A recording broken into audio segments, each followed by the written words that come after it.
कई बार हम अपना योगदान ऐसी जगह पर दे देते हैं जहां उसकी कोई आवश्यकता ही नहीं होती है। हमें बिनजरूरी चीजों में अपना योगदान देने की कोई जरूरत ही नहीं है, क्योंकि ऐसा करने से कुछ नहीं होता है। ये कहानी योगदान short motivational story in Hindi भी उसी के बारे में है। एक गांव में एक गरीब व्यक्ति रहता था। वह सरसों के तेल का दीपक जलाकर हर रोज गली में रख देता था।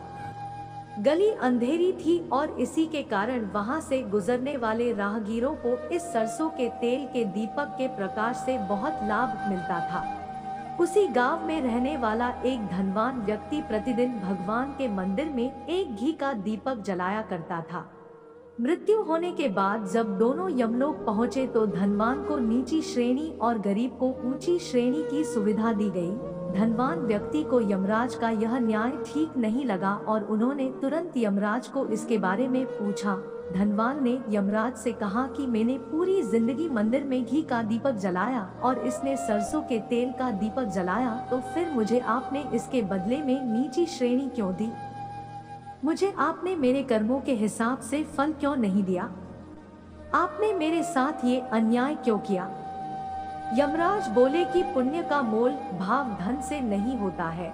पुण्य का मोल भाव तो कार्य के उपयोगिता और भावना के आधार पर होता है। यमराज ने धनवान व्यक्ति से ये भी कहा कि मंदिर तो पहले से ही प्रकाशित था, वहां पर घी का दिया जलाने की कोई जरूरत ही नहीं थी। उस गरीब व्यक्ति ने ऐसे स्थान पर प्रकाश फैलाया जिससे हजारों जरूरतमंद तक प्रकाश पहुंचा। इसी के कारण वह तुमसे ज्यादा पुण्य का अधिकारी बन गया। हम दान क्या करते हैं, उससे ज्यादा महत्व इस बात का है कि हम दान कैसी जगह पर करते हैं। जहां पर हमारे दान की कोई आवश्यकता ही नहीं है, वैसी जगह पर दान करने का कोई महत्व ही नहीं है। हमें अगर सच में मन से किसी को कुछ देने की इच्छा है तो हमें ऐसी जगह पर दान करना चाहिए जहां पर सच में उसकी आवश्यकता हो, क्योंकि पुण्य का मोल भाव धन से नहीं होता है। पुण्य का मोल भाव तो कार्य के उपयोगिता और भावना के आधार पर ही होता है।